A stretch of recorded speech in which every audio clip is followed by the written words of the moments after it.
Equilibrium constant पे कोई फर्क नहीं पड़ता। Forward and back into molar concentration of D raise to. Hello guys, welcome to Raizen Academy. Myself Umesh Yadav. तो देखो, आज हम पहले हमने इक्विलिब्रियम के बारे में पढ़ा था, तो आज हम स्टार्ट करेंगे लॉज ऑफ मास एक्शन। ठीक है, लॉ ऑफ मास एक्शन के बारे में बात करेंगे। तो हेडिंग डाल देना law of mass action.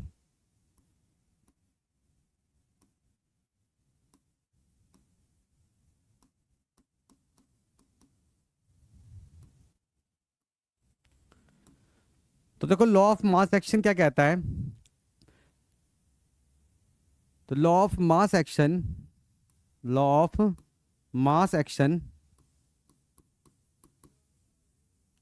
Given by गुल्डबर्ग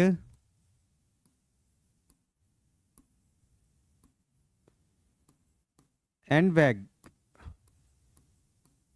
states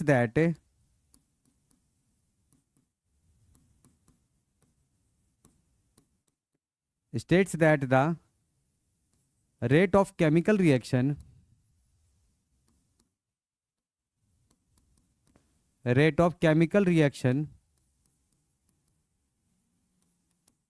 is directly proportional to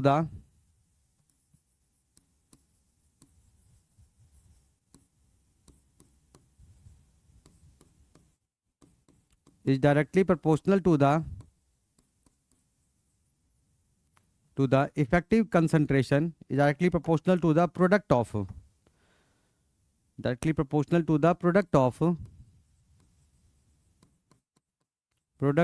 effective concentration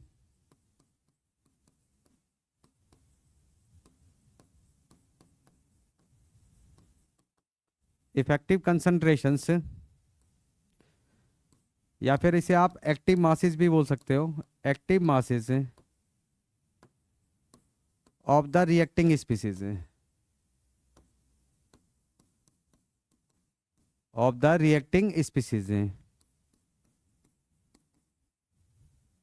coma each raised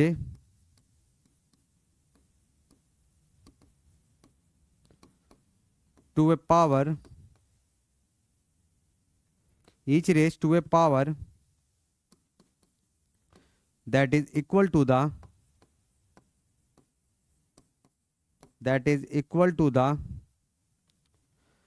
corresponding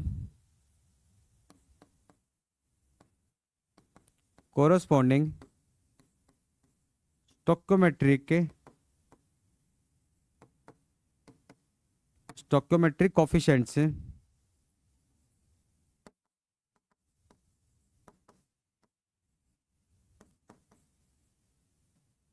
each raised to a power that is equal to the corresponding stoichiometric coefficients of the reacting species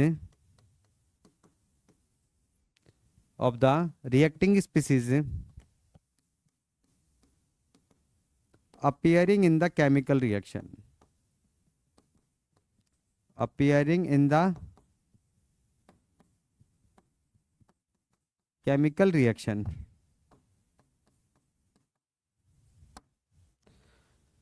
तो law of mass action क्या कहता है, इसको आप समझते जरा।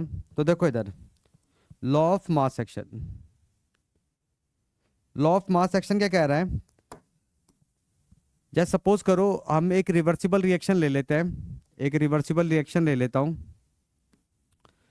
M1A gas, gaseous phase में ले रहा हूं, प्लस में M2B gas equilibrium, N1C gas plus में N2D गैस। मैंने एक रिवर्सिबल गैसियस रिएक्शन ले रखी है, यहाँ पे रिएक्टेंट्स एंड प्रोडक्ट्स आपके दोनों ही गैसियस फेज में हैं। तो अब ये देखो जरा, ये रिएक्शन जो है ये आपका फॉरवर्ड और बैकवर्ड इन दोनों से मिलके बना हुआ है, मतलब रिएक्शन फॉरवर्ड भी जा रही है और बैकवर्ड भी आ रहा है। ठीक है, तो लॉ ऑफ मास एक्शन क्या कहता है, the rate of a chemical reaction है, जो रिएक्शन का रेट होता है, जो उसकी स्पीड होती है, वो कहता है directly proportional to the product of effective concentration, यानी कि एक्टिव मासेस है। एक्टिव मासेस मतलब मोलर कंसंट्रेशन जो हम लेते हैं। ठीक है, तो effective concentration of the reacting species है। और क्या कहता है, each raise to a power, क्या, that is equal to the corresponding stoichiometric coefficients of the reacting species appearing in the chemical reaction. तो ये रिएक्शन जो है वो फॉरवर्ड एंड बैकवर्ड इन दोनों से मिलके बना हुआ है, तो इसलिए आप फॉरवर्ड का भी रेट लिख सकते हो और बैकवर्ड का भी रेट लिख सकते हो।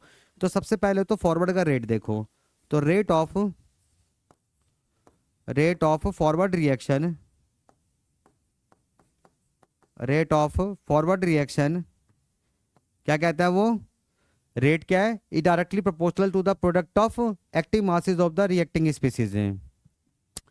तो अगर मैं फॉरवर्ड की बात करूंगा तो रिएक्टिंग स्पीसीज कौन से होंगे, ये आपके रिएक्टेंट्स हैं, ठीक है, रिएक्टेंट्स। तो molar concentration of A into molar concentration of B, यही आपका एक्टिव मास होता है, मोलर कंसंट्रेशन है, ठीक है भाई। और आगे क्या कहता है, each raise to a power, इनकी पावर में आप, ठीक है ना, क्या लिखोगे, जो इनके कोफिशिएंट्स है, स्टोइकोमेट्रिक कोफिशिएंट जो रिएक्शंस में अपीयर हो रहे हैं इनकी, ठीक है ना, इस चीज को आप क्या करोगे, इसके पावर में लिखोगे। तो A raise to power m1, B raise to power m2, ये हो गया आपका। डायरेक्टली प्रोपोर्शनल हटाओगे तो एक कांस्टेंट ऑफ प्रोपोर्शनैलिटी लगाते हैं, जिसे हम क्या कहते हैं, rate constant for forward reaction. तो ये rate constant for forward reaction हो जाएगा।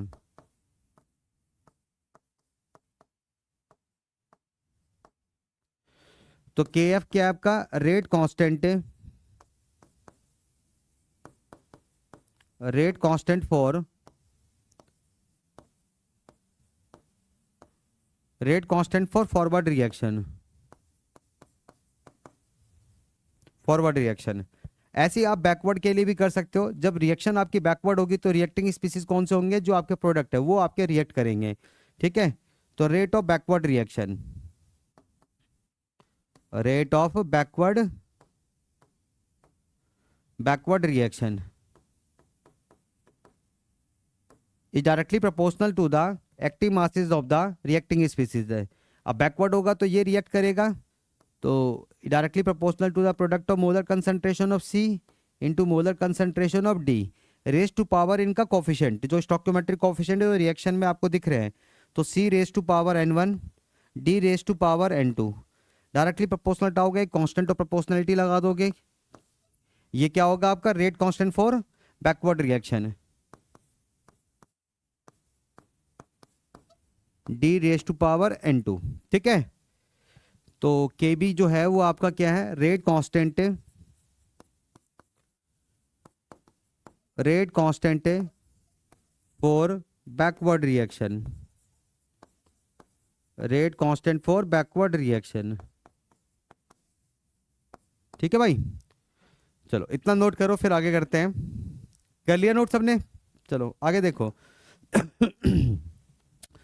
तो लास्ट क्लास में मैंने आपको बताया था कि आपका इक्विलिब्रियम कब अचीव होता है, जब दोनों रिएक्शन का रेट है, फॉरवर्ड एंड बैकवर्ड दोनों का जब रेट बराबर हो जाता है तो इक्विलिब्रियम अटेंड हो जाता है। तो एट इक्विलिब्रियम पे दोनों रेट क्या होंगे, बराबर होंगे। तो at equilibrium,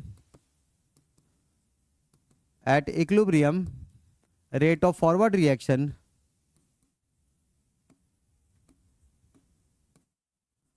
rate of forward reaction is directly rate of forward reaction is equal to rate of backward reaction, rate of backward reaction, ठीक है भाई। इक्विलिब्रियम पे आपका फॉरवर्ड रिएक्शन का रेट और बैकवर्ड रिएक्शन का रेट क्या हो जाता है, बराबर हो जाता है। अब दोनों की वैल्यू पुट कर देते हैं, तो ये क्या हो जाएगा आपका, K F into molar concentration of A raise to power m1 into molar concentration of B raise to power m2 is equal to K B into molar concentration of C raise to power n1 into molar concentration of D raise to power n2।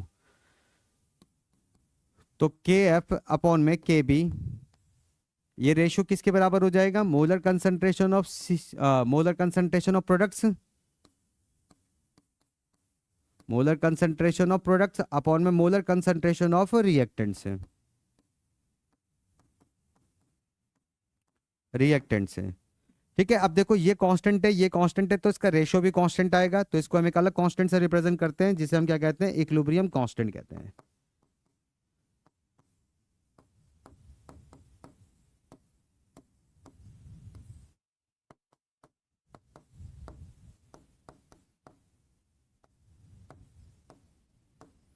ठीक है भाई। तो equilibrium constant क्या होता है? Product and reactant है, product and reactant के जो कंसंट्रेशन होती है, मोलर कंसंट्रेशन, उसका रेशो होता है। अगर आपको कोफिशिएंट दे रखा है तो आपको सभी मोलर कंसंट्रेशन की पावर में आपको वो लिखना होता है। ठीक है भाई। तो ये क्या आपका इक्विलिब्रियम कांस्टेंट है, ये क्या आपका इक्विलिब्रियम कांस्टेंट है। तो इस रेशो को ही कहा जाता है इक्विलिब्रियम कांस्टेंट। ये जो हमने रेशो लिखा है ना, molar concentration of products upon a molar concentration of reactants है, और सबके अगर कोफिशिएंट दे रखा है तो रेस टू पावर, तो इसके रेशो को ही क्या कहते हैं? इक्विलिब्रियम कांस्टेंट कहते हैं। तो ये इक्विलिब्रियम कांस्टेंट का जनरल एक्सप्रेशन है। ठीक है, के इक्विलिब्रियम क्या होता है? ये जनरल इक्विलिब्रियम कांस्टेंट होता है। ठीक है, याद रखना हमने के इक्विलिब्रियम को किसकी जगह लिखा है? इसकी जगह लिखा है। तो के इक्विलिब्रियम क्या है? Rate constant for forward reaction upon में rate constant for backward reaction. तो ये भी आपको याद रखना है। कई बार आपको क्या दे देगा? इक्विलिब्रियम कांस्टेंट दे देगा, और आपको मान लो कि इन दोनों में से कोई दे देगा, जैसे मान लो रेट कांस्टेंट फॉर फॉरवर्ड दे देगा, तो वो बैकवर्ड के लिए रेट कांस्टेंट पूछ लेगा इस तरीके से, समझ गए ना? या फिर आपको दोनों दे देगा, फॉरवर्ड बैकवर्ड के लिए रेट कांस्टेंट दे देगा, इक्विलिब्रियम कांस्टेंट आपसे पूछ लेगा। तो इक्विलिब्रियम कांस्टेंट का जो जनरल एक्सप्रेशन होता है वो यही होता है। ठीक है भाई, चलो फटाफट नोट करो। अब इसके बाद बात करेंगे टाइप्स ऑफ इक्विलिब्रियम कांस्टेंट से। टाइप्स ऑफ इक्विलिब्रियम कांस्टेंट मैंने आपको पहले ही बताया था। इक्विलिब्रियम कांस्टेंट क्या बताता है? Extent of the reaction, reaction कितना हो रहा है, रिएक्टेंट की साइड में ज़्यादा है कि प्रोडक्ट की साइड में ज़्यादा है। ठीक है, तो इक्विलिब्रियम कांस्टेंट की वैल्यू को देख के पता लग जाता है। जैसे इक्विलिब्रियम कांस्टेंट की वैल्यू 10⁻³ होता है तो वो रिएक्शन हार्डली प्रोसीड होता है। अगर इक्विलिब्रियम कांस्टेंट की वैल्यू 10⁻³ होता है तो वो कंप्लीशन की तरफ जाता है, मतलब प्रोडक्ट की साइड ज़्यादा शिफ्ट हो रखा होगा। अगर मान लो आपका इक्विलिब्रियम कांस्टेंट की वैल्यू इन दोनों के बीच में होता है तो फिर वहाँ पे रिएक्टेंट एंड प्रोडक्ट एक एप्रिसिएबल अमाउंट में प्रेजेंट होते हैं। समझ गए? तो इक्विलिब्रियम कांस्टेंट से आप ये सारी चीज़ें पता कर सकते हो। नोट करो। फिर इसका टाइप्स ऑफ इक्विलिब्रियम कांस्टेंट्स के बारे में बात करेंगे। कर लिया भाई सबने? चलो नेक्स्ट हेडिंग डाल देना, टाइप्स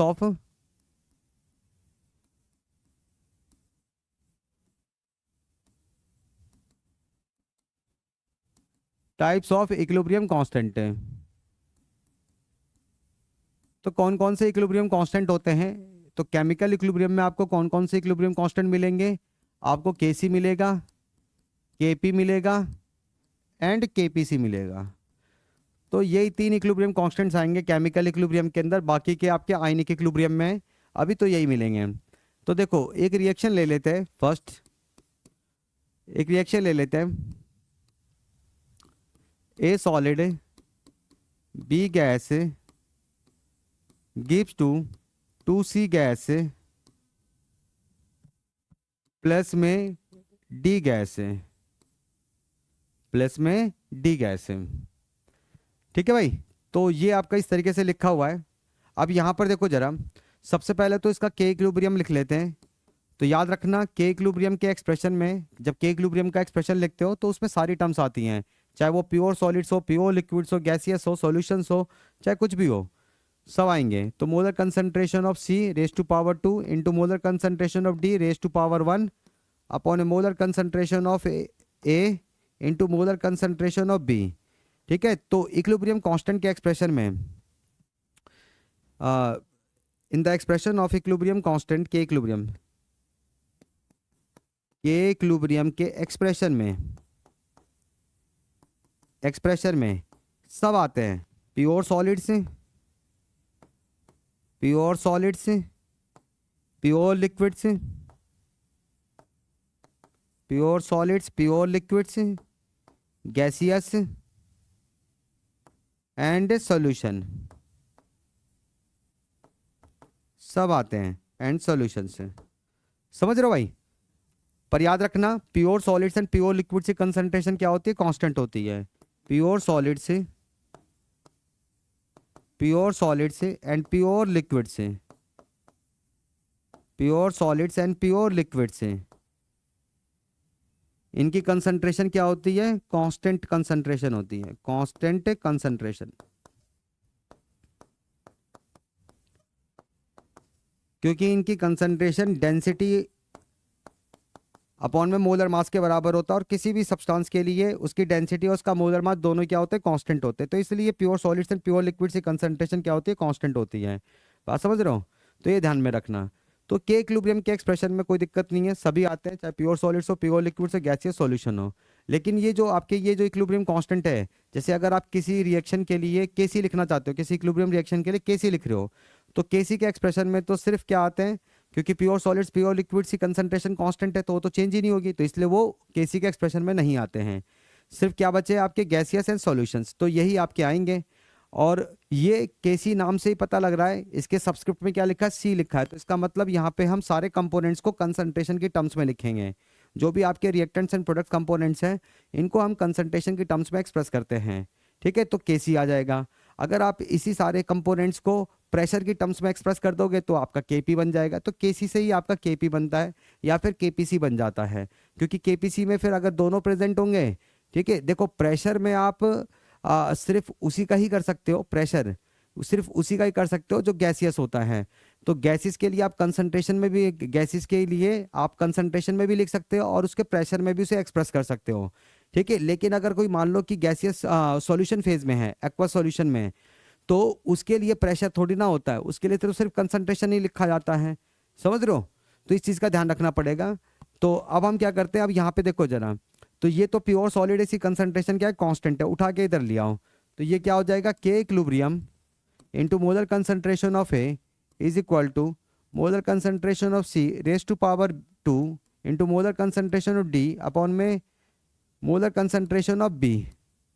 अब ये कांस्टेंट इसका प्रोडक्ट भी कांस्टेंट होगा, तो इसको हम एक अलग कांस्टेंट से रिप्रेजेंट करते हैं के, क्योंकि यहाँ पे सारे कंपोनेंट्स क्या है, सारे कंपोनेंट्स के हमने यहाँ पे मोलर कंसंट्रेशन लिखा हुआ है, तो ये क्या है आपका के सी। तो K C is equal to molar concentration of C की raise to power 2 into molar concentration of D raise to power 1 upon molar concentration of B upon molar concentration of B. बात समझ रहे हो? ठीक है ना भाई? तो इस चीज़ का ध्यान रखना आप। तो ये केसी आप डायरेक्ट लिखना, प्योर सॉलिड्स प्योर लिक्विड्स ऐसे ही हटा देना। तो केसी के एक्सप्रेशन में, इसके एक्सप्रेशन में याद रखना क्या आते हैं, सिर्फ गैसियस एंड सॉल्यूशंस यही आते हैं। और सारे कंपोनेंट्स को हम किस में लिखते हैं, ईच कंपोनेंट्स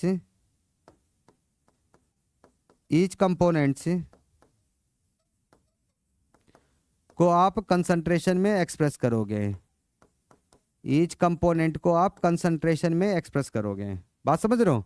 तो ये केसी का एक्सप्रेशन हो गया। अब यहीं से हम क्या करेंगे, इन सारी कंसंट्रेशन को प्रेशर में चेंज करेंगे। तो देखो आप गैस के लिए कंसंट्रेशन भी लिख सकते हो और उसे प्रेशर में भी लिख सकते हो। ठीक है ना? तो गैस की कंसंट्रेशन को प्रेशर में चेंज कर सकते हो, लेकिन सॉल्यूशन की कंसंट्रेशन को आप प्रेशर में चेंज नहीं कर सकते हो। भाई सॉल्यूशन थोड़ी ना प्रेशर लगाएगा। बात समझ रहे हो? तो सिर्फ गैस के लिए ही होता है। तो मैंने यहाँ पे गैसियस रिएक्शन ही ले रखी है। तो अब करते हैं, जरा इसे नोट करो फिर आगे करते हैं। कर लिया भाई सबने? चलो आगे देखो जरा, नेक्स्ट है।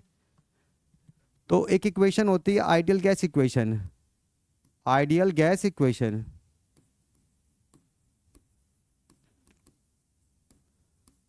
PV is equal to NRT. ये आपका आइडियल गैस इक्वेशन है। तो P is equal to N upon में वी आर टी। अभी देखो ये नंबर ऑफ मोल्स अपॉन में वॉल्यूम, ये क्या होता है, कंसंट्रेशन। तो ये क्या बन गया आपका, P is equal to C R T. तो कंसंट्रेशन को प्रेशर में कैसे चेंज करोगे, P अपॉन में आर टी, ये ध्यान में रखना। ठीक है? तो भाई मेरे पास कौन कौन से कंपोनेंट्स हैं, मेरे पास सी डी बी है। तो B का क्या हो जाएगा, मोलर कंसंट्रेशन ऑफ B। याद रखना गैसेस की कंसंट्रेशन को ही प्रेशर में चेंज कर सकते हो। तो molar concentration of B is equal to pressure of B upon में R T. Molar concentration of C है ना, C और D है। Molar concentration of C, pressure of C upon में R T, and molar concentration of D is equal to pressure of D upon में R T. अब आप ये value उसमें पुट कर दो, तो क्या हो जाएगा ये आपका के सी। अब देखो molar concentration of C raise to power क्या था, 2 था। तो ये क्या हो जाएगा आपका, मोलर कंसंट्रेशन ऑफ सी को आप चेंज कर रहे हो प्रेशर में, तो ये क्या हो जाएगा, सी का प्रेशर, ये होल ट्वाइस मतलब इसके ऊपर स्क्वायर आएगा, और ये आपका आर टी का स्क्वायर हो गया, into pressure of D upon में आर टी अपॉन में प्रेशर ऑफ बी अपॉन में आर टी। एक आर टी से आर टी कैंसिल हो गया, तो ये क्या आ जाएगा आपका, के सी इज इक्वल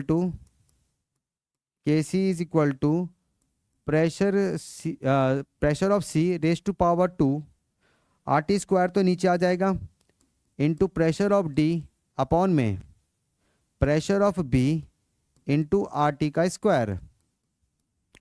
अब ये देखो, ये तो कांस्टेंट है, आर आपको पता है यूनिवर्सल गैस कांस्टेंट होता है, और इक्विलिब्रियम कांस्टेंट टेम्परेचर डिपेंडेंट होता है, टेम्परेचर पे डिपेंड करता है। टेम्परेचर अगर आपका चेंज नहीं हुआ है तो इक्विलिब्रियम कांस्टेंट चेंज नहीं होता है, चाहे आप रिएक्शन में कोई मर्जी चीज चेंज कर लो, इक्विलिब्रियम कांस्टेंट पे कोई फर्क नहीं पड़ता है। आप रिएक्टेंट के मोल्स में चेंज कर लो, प्रोडक्ट के मोल्स में चेंज कर लो, मतलब कंसंट्रेशन में चेंज कर लो, प्रेशर में चेंज कर लो, वॉल्यूम में चेंज कर लो, या फिर आप कोई इनर्ट गैस ऐड कर लो कांस्टेंट वॉल्यूम पे, कांस्टेंट प्रेशर पे, तो इक्विलिब्रियम जरूर डिस्टर्ब होता है, लेकिन वो दोबारा से रिटेन हो जा, मतलब दोबारा से उसे वो इक्विलिब्रियम की कंडीशन पे आ जाता है। पर इक्विलिब्रियम कांस्टेंट की वैल्यू में कोई चेंज नहीं आता है। इक्विलिब्रियम कांस्टेंट सिर्फ टेम्परेचर डिपेंडेंट है, टेम्परेचर अगर आपका कांस्टेंट है, फिक्स है, तो इक्विलिब्रियम कांस्टेंट भी आपका चेंज नहीं होगा। ठीक है ना भाई। तो इसको उठा के इधर ले आते हैं, तो ये क्या हो जाएगा, K C into R T का square is equal to pressure of C raise to power 2 into pressure of D upon में प्रेशर ऑफ बी। अब ये देखो, ये कांस्टेंट, तो इसका प्रोडक्ट भी क्या होगा, कांस्टेंट होगा, तो इसको एक अलग कांस्टेंट से रिप्रेजेंट करते हैं, क्योंकि ये सारे कंपोनेंट्स अब प्रेशर में आ गए हैं, तो इसे हम केपी बोल देते हैं।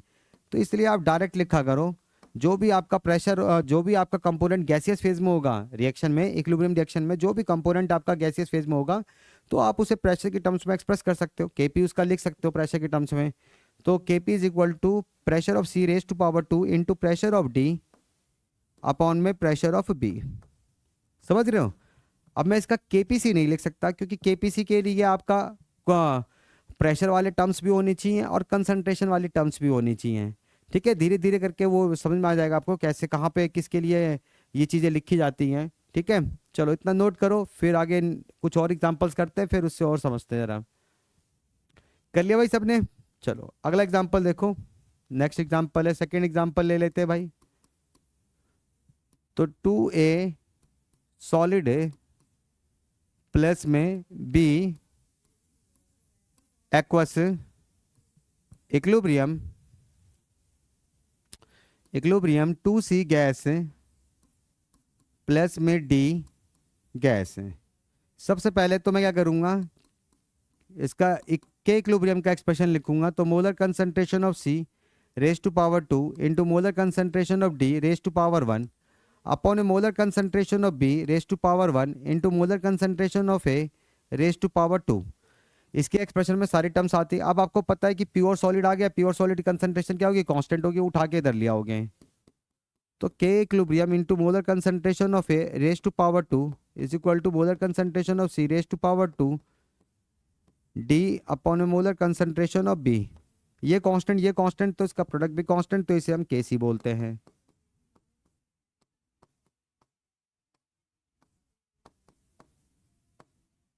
ठीक है भाई।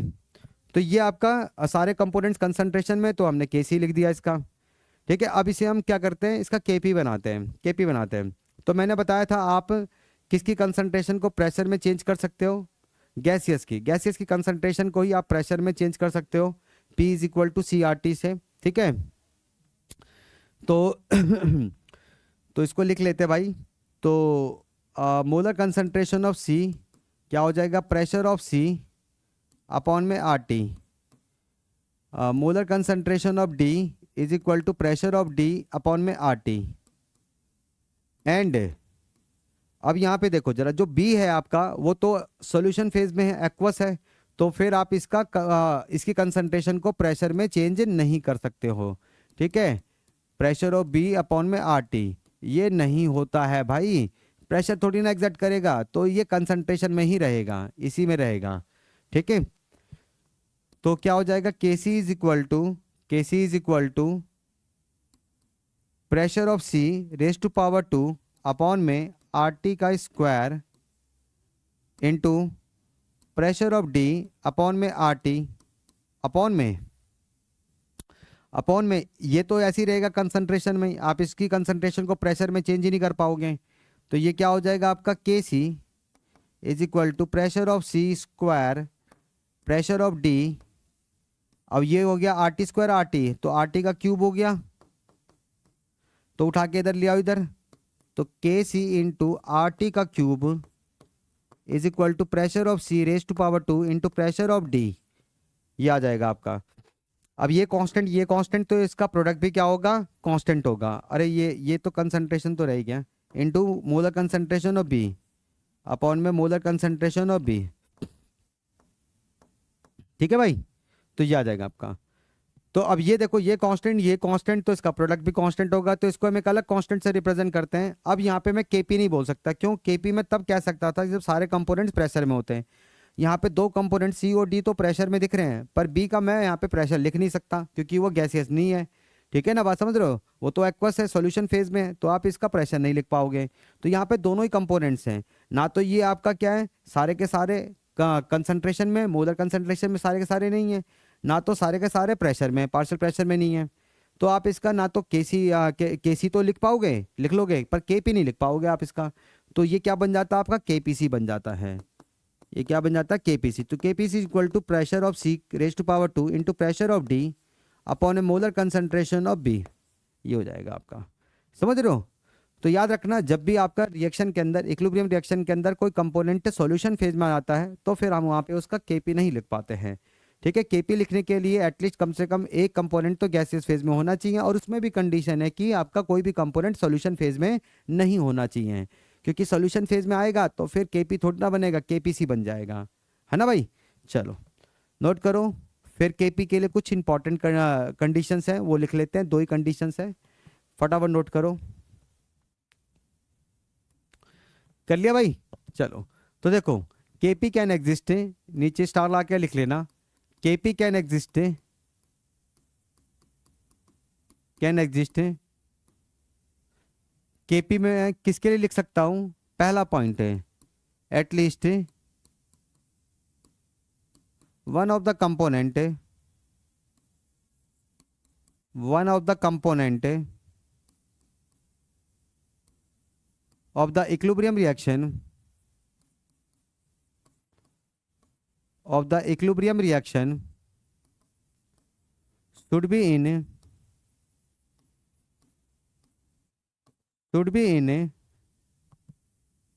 gaseous phase, गैसियस फेज है। यानी कि आपका इक्विलिब्रियम रिएक्शन के अंदर, of the equilibrium reaction, equilibrium reaction लिख लेना, इक्विलिब्रियम रिएक्शन में कम से कम एटलीस्ट एक कंपोनेंट तो आपका गैसियस फेज में होना चाहिए, तभी आप केपी लिख पाओगे। इसमें भी अब आता है एक और कंडीशन कि कोई भी कंपोनेंट आपका सॉल्यूशन फेज में नहीं होना चाहिए। तो no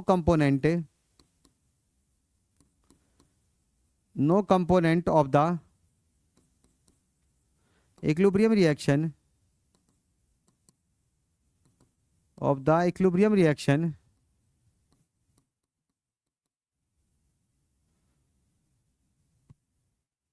no component of the equilibrium reaction should be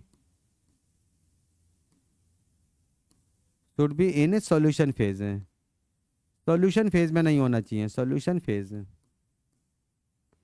ठीक है, तो केपी के लिए यही कंडीशन होती है कि आप किस तरह के इक्विलिब्रियम रिएक्शन के लिए केपी लिख सकते हो, जहां पे आपका एटलीस्ट कम से कम एक कंपोनेंट तो गैसियस फेज में होना चाहिए, और दूसरा यह है कि आपका कोई भी कंपोनेंट है सॉल्यूशन फेज में नहीं होना चाहिए, क्योंकि फिर मैं उसका प्रेशर नहीं कर पाऊंगा, तो फिर आपके सारे टर्म्स जो हैं वो प्रेशर में चेंज नहीं हो पाएंगे, प्रेशर वाले भी रहेंगे, कंसंट्रेशन वाले भी रहेंगे, तो फिर आप उसका केपी नहीं लिख पाओगे, केपीसी बन जाएगा। समझ गए भाई?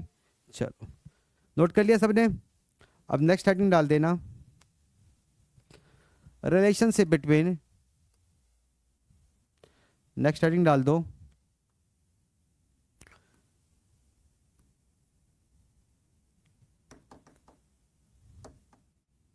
रिलेशनशिप बिटवीन, एक मिनट यार,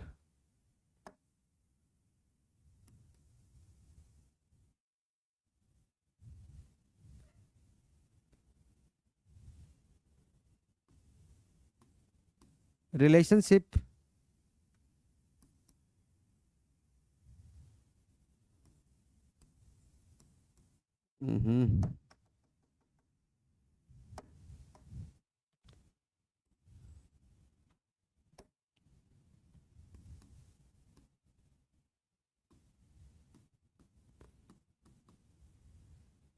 रिलेशनशिप बिटवीन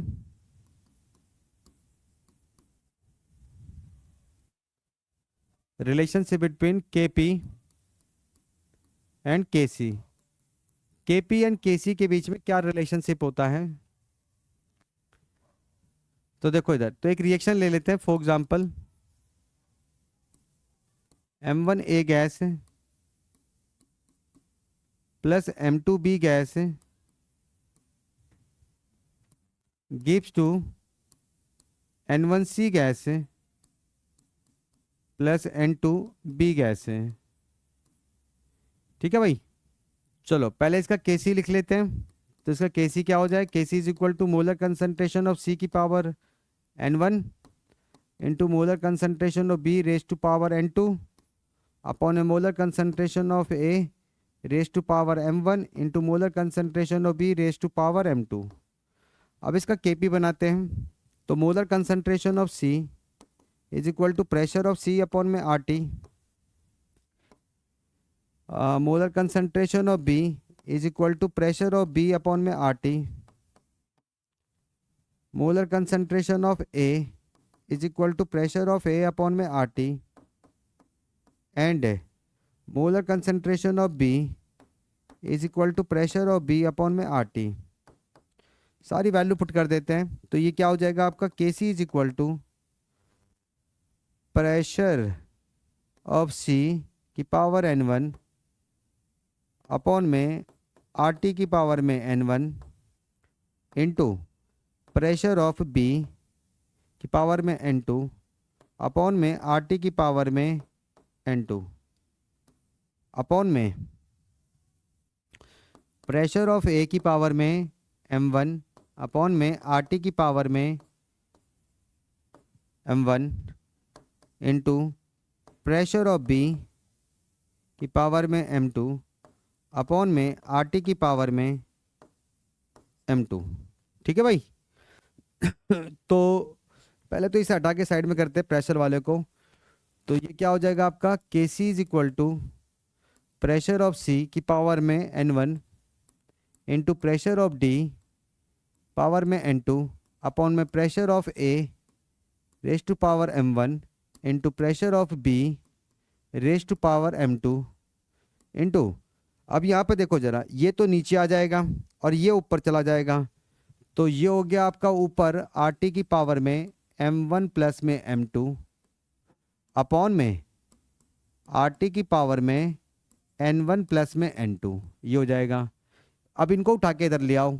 तो ये क्या हो जाएगा? KC इंटू RT की पावर में N1 प्लस में N2 अपॉन में RT की पावर में M1 प्लस में M2 is equal to pressure of C raise to power N1 into pressure of D raise to power N2 upon में pressure of A raise to power M1 into pressure of B raise to power M2। ठीक है, अब देखो यहाँ पे base same है तो power क्या हो जाता है? माइनस में होता है। तो KC इंटू RT की पावर में N1 प्लस में N2 माइनस में M1 प्लस में M2। ठीक है भाई। और ये क्या बन गया? पूरा प्रेशर में है तो मैं KP लिख सकता हूँ। तो रिलेशन क्या है आपका? KP is equal to KC into RT की पावर में, ये देखो ये क्या आपका sum of the number of moles of gaseous products है माइनस में sum of the number of moles of gaseous reactants हैं। तो इसे क्या कहते हैं? हम डेल NG कहते हैं। तो KP एंड KC के बीच में जो रिलेशन होता है वो ये होता है। ठीक है, तो KP KC के बीच में यही रिलेशन है। नोट करो फटाफट, इसे करो भाई जल्दी से।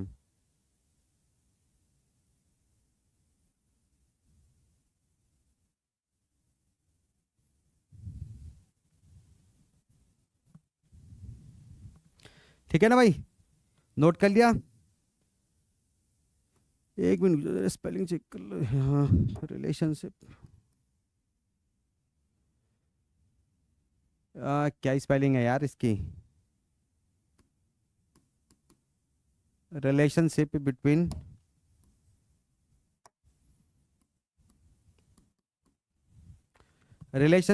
KP and KC। ठीक है, तो रिलेशन क्या आया? KP is equal to KC into RT की पावर में डेल NG। तो ये रिलेशन होता है। चलो देखो जरा, तो यहाँ पे डेल एन जी लिख लेना, इतना नोट कर लिया है। आगे देखो जरा, नेक्स्ट है del N G. Del N G क्या होता है आपका? Sum of the number of moles of, sum of the number of moles of gaseous products, gaseous products minus में sum of the number of moles of gaseous reactants.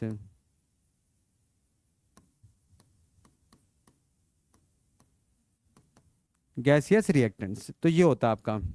ठीक है, अब यहां पे देखो जरा क्या लिखा है रिलेशन में, KP is equal to K C R T की पावर में डेल एन जी, ये लिखा हुआ है। अब यहाँ पे देखो कुछ केसेस बना लेते हैं। पहला केस देखो जरा, अगर आर टी की वैल्यू 1 है तो डेल एन जी आपका 0 हो, कोई फर्क नहीं पड़ता है, के P is equal to K C. Del N G greater than 0 हो, कोई फर्क नहीं पड़ता है, क्योंकि 1 की पावर में हमेशा क्या होता है आपका, 1 की पावर में जो मर्जी लिख लो वो 1 ही होगा। तो यहाँ पे क्या हो जाएगा आपका, के P is equal to K सी हो जाएगा। अगर डेल एन जी आपका लेस देन 0 आता है तब भी कोई फर्क नहीं पड़ता है, पावर में हमेशा क्या हो जाएगा, 1 हो जाएगा। तो के P is equal to K सी।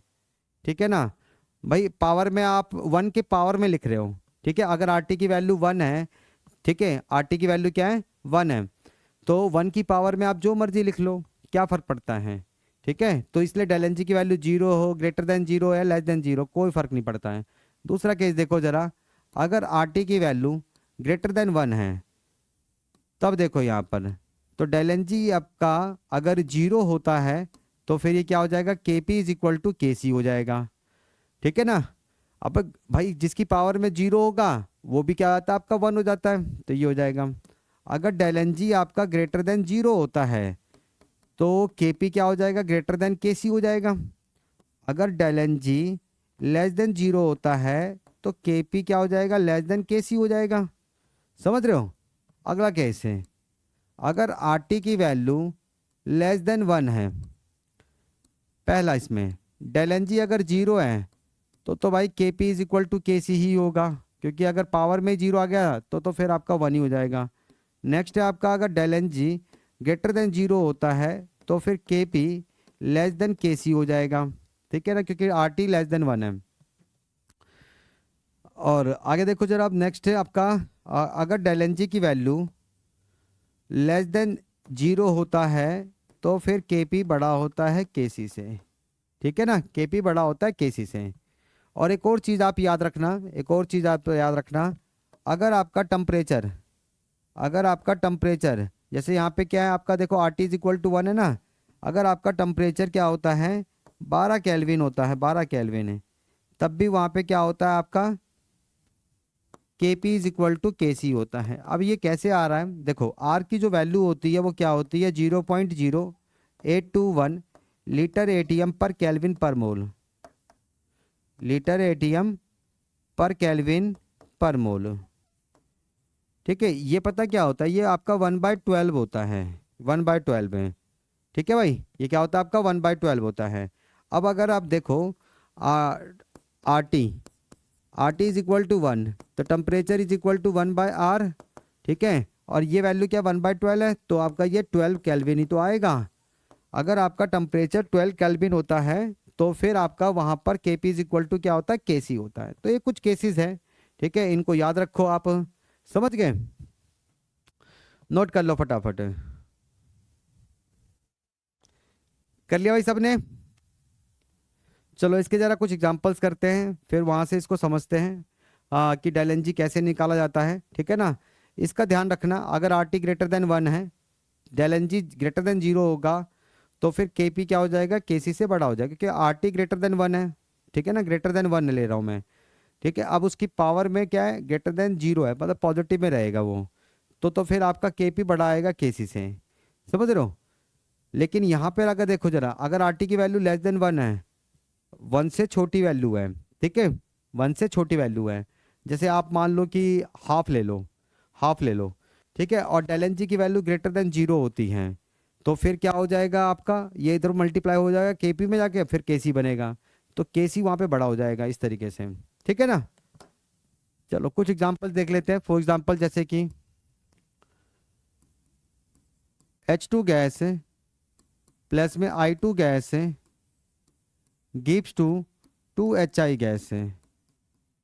इसके लिए डेल एन जी निकालते हैं, तो del N G is equal to क्या हो जाएगा, sum of the number of moles of gaseous product 2 minus में 2 इज इक्वल टू 0। नेक्स्ट है आपका PCl5 गैस है गिव्स टू PCl3 गैस है प्लस में Cl2 गैस है। तो इसका डेल एन जी क्या हो जाएगा, 2 माइनस में 1 आ जाएगा 1, ठीक है। नेक्स्ट है आपका N2 गैस है प्लस में O2 गैस है गिव्स टू 2NO गैस है, 2NO गैस है। इसका डेल एन जी देखो क्या हो जाएगा, del N G is equal to 2 minus में 2 इज इक्वल टू 0 हो जाएगा, ठीक है। नेक्स्ट देखो जरा N2O4 गैस है, याद रखना सिर्फ गैसेस के मोल्स ही काउंट करने हैं, गिव्स टू 2NO गैस है, गिव्स टू 2NO गैस। इसका डेल एन जी क्या हो जाएगा, 2 माइनस में 1 इज इक्वल टू 1 हो जाएगा, ठीक है। N2 गैस है प्लस में 3H2 गैस है गिव्स टू 2NH3 गैस है। इसका डेल एन जी क्या हो जाएगा, 2 माइनस में 4 इज इक्वल टू -2 हो जाएगा। नेक्स्ट देखो 2SO2 गैस है प्लस में O2 गैस है गिव्स टू 2SO3 गैस है। तो इसका डेल एन जी क्या हो जाएगा, 2 माइनस में 3 इज इक्वल टू -1 हो जाएगा, ठीक है। अब देखते जहाँ पे गैसियस नहीं है, जैसे ये देखो कैल्शियम कार्बोनेट है सॉलिड है gives to calcium oxide solid है प्लस में कार्बन डाइऑक्साइड गैस है। तो इसका डेल एन जी क्या हो जाएगा, सिर्फ गैस के मोल्स काउंट करने, तो यहाँ पे 1 और ये 0 है, तो 1 आ जाएगा। ऐसे देखो जरा आपका